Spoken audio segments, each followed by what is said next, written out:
Hello, so following my first video where I showed you how I petitioned my sister's husband and child using Form I-130, today I will show you what will happen next and what to do when you get approved by the USCIS. When USCIS finally approves your petition, they will email you this. This email is to notify you that they have taken action on your petition. Sign in on their website to see the approval. They will also mail you this approval notice. One important detail here is this alien number of your beneficiary written above their name.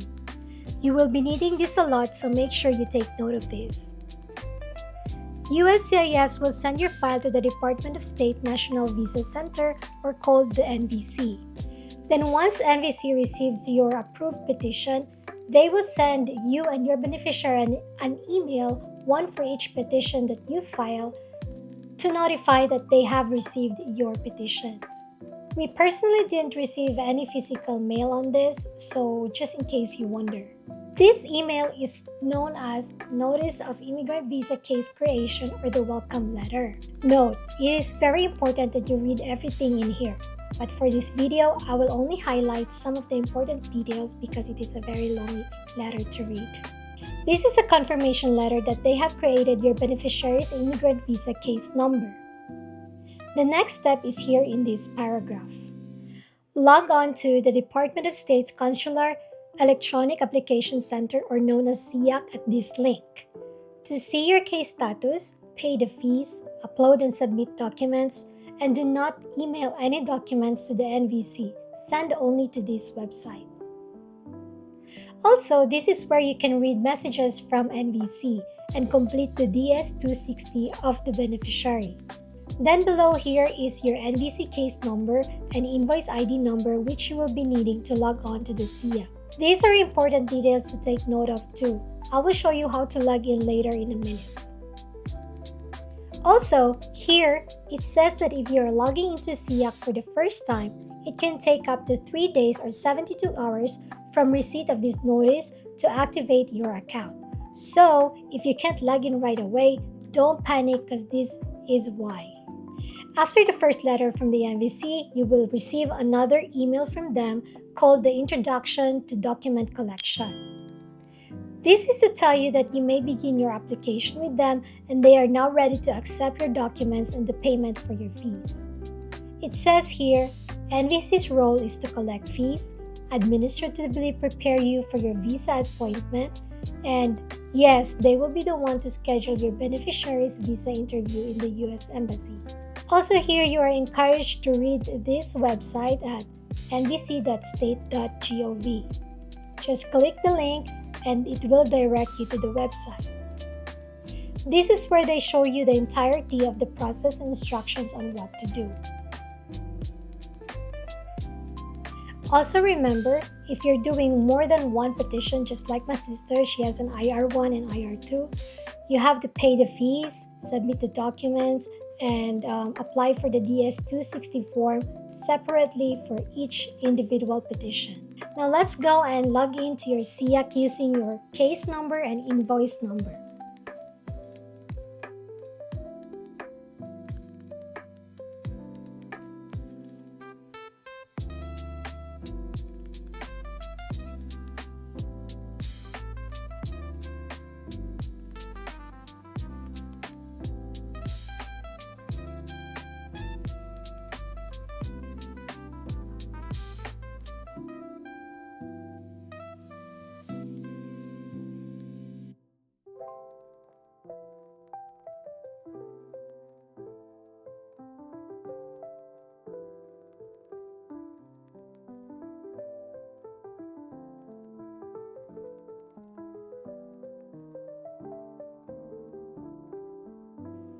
So for the processing fee, you gotta pay 2 separate processing fees. These are, first, the immigrant visa application processing fee, and second, the Affidavit of Support fee. You will need a bank routing number and a checking or savings account number from a US-based bank. For the application processing fee, the price up to this date is $120, and for the Affidavit of Support fee, it's $325. Note you cannot pay these two fees simultaneously. The online system will ask you to pay for them one at a time. Also, note that after submitting your payments online, allow 10 calendar days for NVC to process your fees before continuing to the next step. You will not be able to access Form DS-260 until NVC has processed your payments. Once you're done paying, you will receive an individual receipt for each fees that you paid, and it will look like this.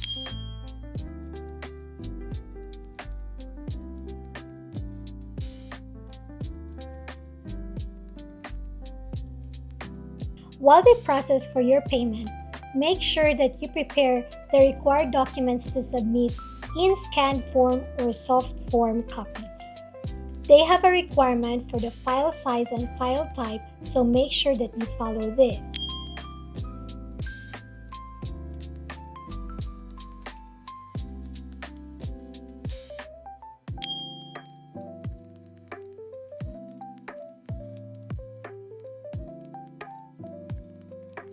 Now let's go through everything we submitted to the NVC.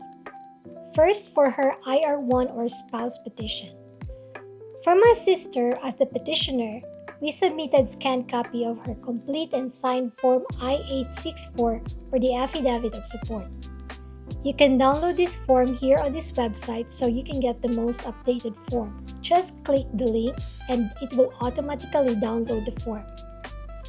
Note, if the petitioner's income is insufficient or does not pass the poverty guidelines for the required income for a sponsorship, you can have a joint sponsor who must also complete the I-864 form or the AOS.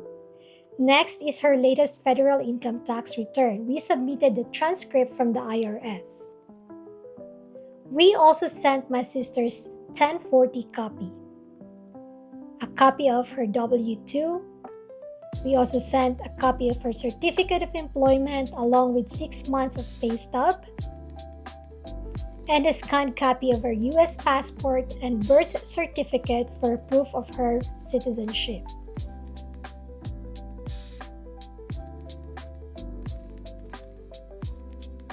Now for her spouse, this is everything we submitted.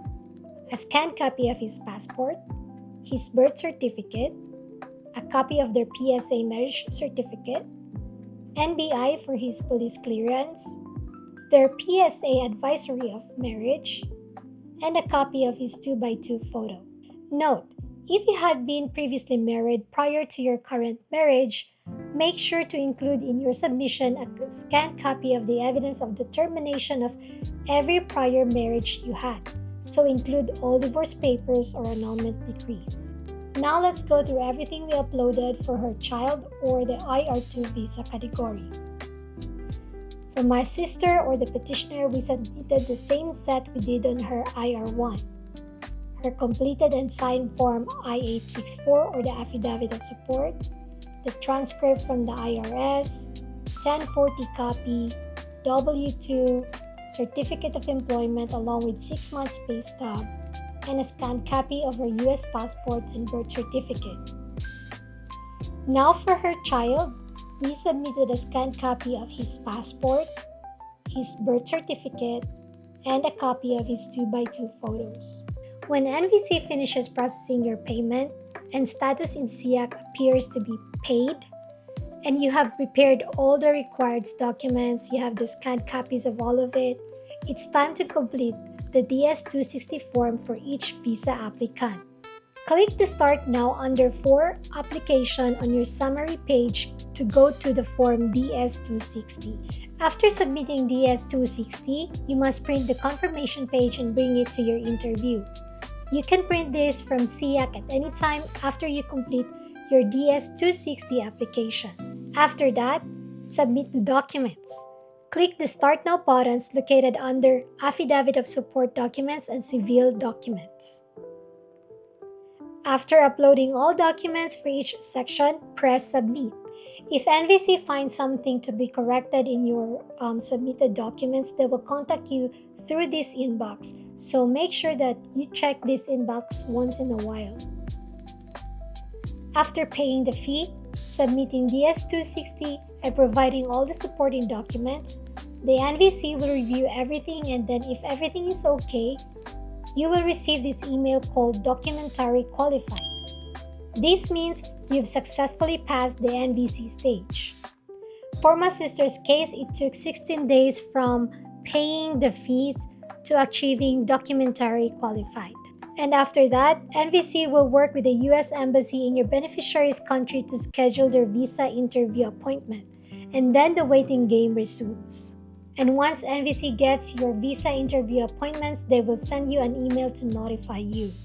So that's it for this video, guys. I'll be uploading the next part where I will show you what we did after receiving their interview appointments.